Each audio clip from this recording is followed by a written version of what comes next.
the State Cabinet have decided to wait for the High-Powered Committee's report with regard to the absorption of 147 assistant professors and librarians. Well, the Cabinet in its emergency meeting held today at the Chief Minister residence have also reduced the High-Powered Committee's timeline to submit its report from 8 weeks to 4 weeks.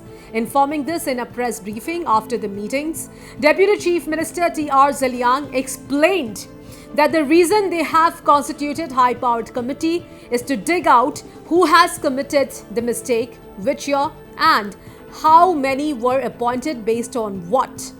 Zaliang further said that the government is going to question the concerned department and the concerned officer. Committee has to study into the matter and then they submit the report.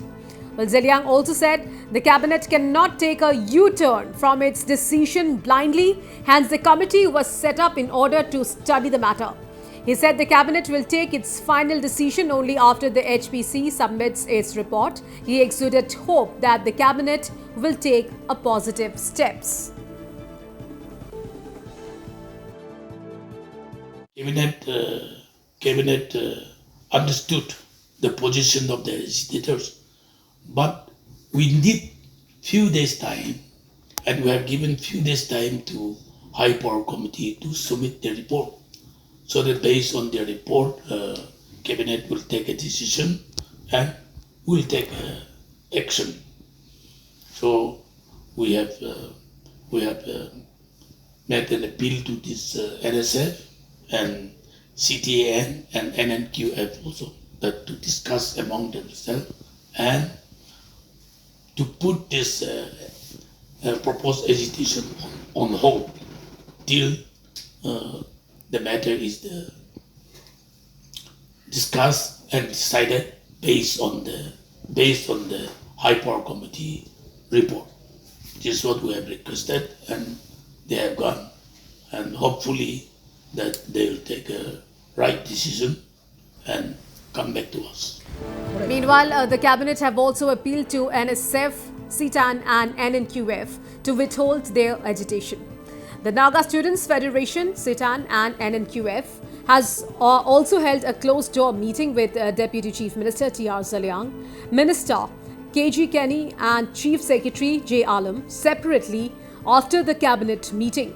Upon the expiry of the NSF 7 days ultimatum and non-compliance of their demand by the cabinet to revoke the absorption order, the NSF will also stage their protest from tomorrow onwards. Well, the CTAN and NNQF after the meeting has also decided to resume their protest from tomorrow indefinitely. We were called by the Deputy Chief Minister and the Minister K.G. Kenny, but after the discussion, since our demands were not made and the assurance that was given by the concerned minister, the Minister of Higher and Education, since it is not being done, tomorrow, that is 29. Tomorrow is 29, isn't it? 29. Yeah, 29, we are going to resume the agitation outside the Higher Education Office starting 9 a.m. Yeah, that's all we have to say. Indefinitely, will it be? Yes, indefinitely. Of course, yeah. Will it be a combined protest along with the NSF, because NSF have also declared to protest tomorrow? See, we want to thank the NSF for its stand to fight corruption, but till now, officially, we have not talked with them. So you are not accepting the reduction of the 2 months or 8 weeks. 8 weeks to 4 weeks? No. We don't trust the committee. The political elite has fallen deaf ears to the common people's voice. So we will continue with the agitation. Yeah, and we appeal to all the common people, all the working class, all the masses to come and join us in the protests. All right, now I'm being joined over phone line with my colleague Sarah from Kohima. So, Sarah, an emergency meeting was held today at the CM's residence. So, first of all, what's the update of the meeting? Yes, Priya, the state cabinet had called for an emergency meeting today, and almost all the cabinet had attended the meeting, and the minister in charge for higher education, Temjanim Narong, had also briefed the cabinet with regard to the meetings that was held with the Naga Students Federation as well as the two concerned organizations, and the cabinet was briefed about the progress that has been made in the meeting.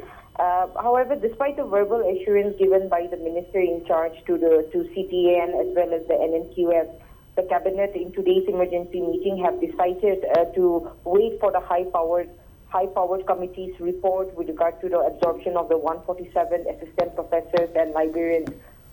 While the two concerned organizations had mentioned about the delay, the timeline that it is 8 weeks is way too long, and they want an immediate response from the cabinet to reverse. The cabinet in today's emergency meeting had decided, taking into consideration of the CTN and the NNQF, the cabinet had decided to reduce the timeline of the high-powered committee to submit its report from 8 weeks to 4 weeks. Well, the first decision of the cabinet was made on the 21st of April for the formation of the high-power committee, and 1 week have already gone by, and the high-power committee is left with only 3 weeks to submit its report. The Deputy Chief Minister in today's press conference also explained why the committee was necessitated to be formed, and the same was explained to the NSF, the two concerned organizations, in their separate meetings today after the cabinet meeting. However, since they were not satisfied with the decision of the cabinet, the NSF, the CTN, and the NNQF have decided to resume their protest from tomorrow onwards outside the Higher Education Department. Whereas the NSF had also submitted a 7-day ultimatum to the state government, which expires today, and the NSF would also be staging a protest outside the Higher Education Directorate of Higher Education from tomorrow from 9 a.m. onwards. So, yeah. Right, Sarah, thank you so much for all those details.